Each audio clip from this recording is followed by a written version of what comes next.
This is a story from my family. I use the word family because my relatives and cousins were all present when this incident happened. It was supposed to be a barbecue gathering for my relatives and family. We rented a hut at the extreme end of Sembawang Beach. Everything went smoothly and we had a lot of fun. The young ones barbecuing away and the adults were inside the room playing mahjong. It was getting late and I remember it was about 10:30 p.m. Myself and those who needed to go to school early the next day had to leave unwillingly. About an hour or so after we left, the commotion started. As I mentioned earlier, the young ones in the age of teens were barbecuing away and the adults were inside the room playing mahjong. Oh, I forgot to mention, the hut is built on the sea itself. Opposite the hut is a stretch of bushes. My cousin's boyfriend, we name him W here, has the ability to see things, and he is used to seeing them often. My cousin and W, together with their friends, were happily chatting and eating away at the table. W was seated facing the bushes. All of a sudden, W saw a lady in black wandering near the bushes. We knew that it was not possible that anyone could be to get to the bushes at such late hours. The lady in black noticed and looked back at him. W quickly turned his head to the other direction. The lady flew to the direction he was turning to. This continued for a few times and W got irritated, annoyed, and said, "I did not offend or disturb you, so please don't disturb me." Oh my God, what a big mistake he has made. After hearing what he said, the lady flew directly towards him, float at one end of the table. Friends sitting at the table knew something went wrong. One of the girls asked, "Where is she now?" W said, "Right behind you." Well, what you watch in the movies are real. Okay, some might be exaggerated. Lights started to flicker around the hut. Torchlight on the table flickered when no one was touching it. Strong wind started blowing. All this commotion happened outside the room, so the adults were not aware of it at all. W went into daze, started mumbling continuously. "I want to go to the beach." My cousin panicked and slapped him 3 times on the face. W did not react at all. One of their friends took out his amulet and placed it on W. Again, the amulet had no effect at all, and W turned from dazed to bloodshot eyes, continued mumbling. They had no choice but to quickly run into the room to inform the adults. My uncle quickly took out his amulet, placed it into W's pocket. W immediately recovered and they drove him to the nearest temple. On the way to the temple, the lady in black followed closely and peeked through the car's window behind at W. When they reached the temple, the priest said, "She is still outside the temple waiting for you.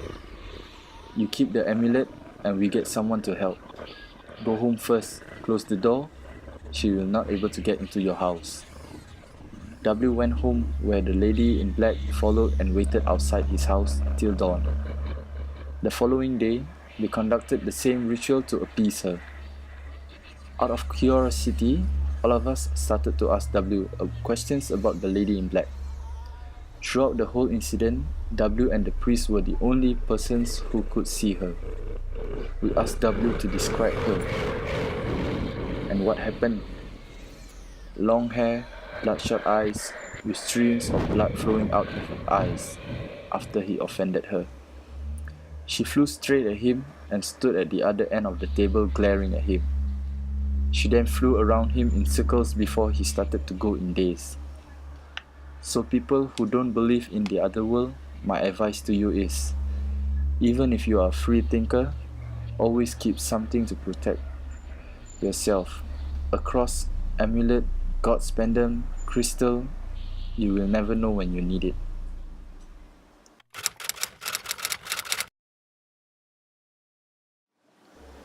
This is a true story that happened several years ago. I remembered it was a good friend's birthday. Me and a group of friends decided to celebrate it by drinking at Sentosa late at night around 3 a.m. Since it was the weekdays, the beach was empty. We were relaxing on the beach when the birthday girl suddenly stood up, ran to the sea and started shouting vulgarities. Thinking it was a joke, we decided to ignore her. But something weird happened. When she was knee-deep in the water, she faced us, but her eyes stared into the blank space and started laughing hysterically like those Pontianaks in the movies. So anyway, we knew something was amiss and ran to get her out of the sea before she does anything stupid. Just as she left the water, she collapsed and started mumbling something inaudible. This was when we knew something was up and decided to leave ASAP. Me and a guy who got her out of the water was in charge of keeping a close eye on her, while the others started packing up. The girl suddenly stood up and started dancing like those in the Kuda Kepang groups. We tried to stop her but couldn't. It was as if she gained some superhuman strength. We didn't know what to do. She started waving her hands as if gesturing something to join her dance.